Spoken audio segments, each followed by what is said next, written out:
नमस्कार दोस्तों, साथी ज्ञान गंगा चैनल पर आप सभी का स्वागत है। दोस्तों, एक बार वाल्मीकि जी स्नान करने के लिए तमसा नदी जा रहे थे। यह वही तमसा नदी है जो कि आजमगढ़ जिले में पड़ता है। तमसा नदी में वाल्मीकि जी हमेशा स्नान करने जाया करते थे। एक दिन की बात है कि जब वो स्नान करने जा रहे थे तो उसी नदी में एक हंस और एक हंसनी अपने प्रेम में डूबे हुए थे और एक दूसरे को प्यार कर रहे थे।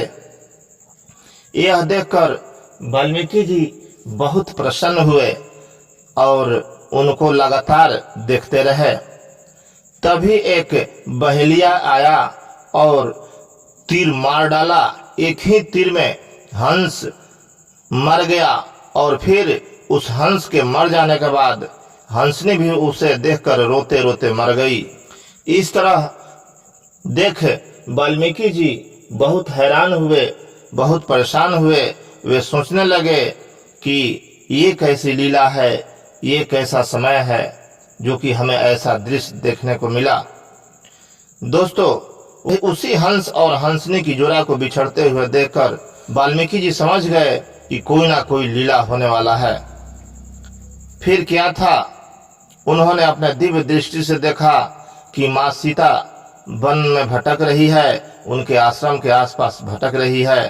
फिर उन्होंने माँ सीता को अपने आश्रम लेकर आया और वो समझ गए कि राम से बिछड़ी हुई सीता, यही लीला हमको देखना था, इसीलिए हंस और हंसनी को जोड़ा को बिछड़ते हुए देखा।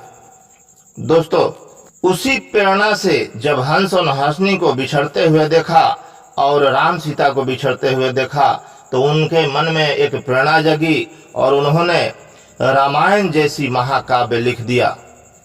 दोस्तों, रामायण वाल्मीकि जी का लिखा हुआ इतना सुंदर चरित्र है, इतना सुंदर तरीके से वो लिखे हुए हैं जिसको पढ़ने से हर एक बात हम सबको समझ में आ जाती है। दोस्तों, कहने का मतलब है कि वाल्मीकि जी एक बहुत ही महान पुरुष थे और उन्होंने ब्रह्मा जी के आज्ञा से यह महाकाव्य लिखा था। दोस्तों, ये भी कहा गया है कि जब राम जी वनवास जा रहे थे उस समय तमसा नदी के किनारे वाल्मीकि जी से मिले थे और वहां एक दिन के लिए रुके थे। दोस्तों, कहा जाता है कि भरद्वाज ऋषि के आश्रम में जब वाल्मीकि जी यहाँ से चले तब भरद्वाज ऋषि के आश्रम पहुंचे और फिर वहां से चित्रकूट के लिए चले गए।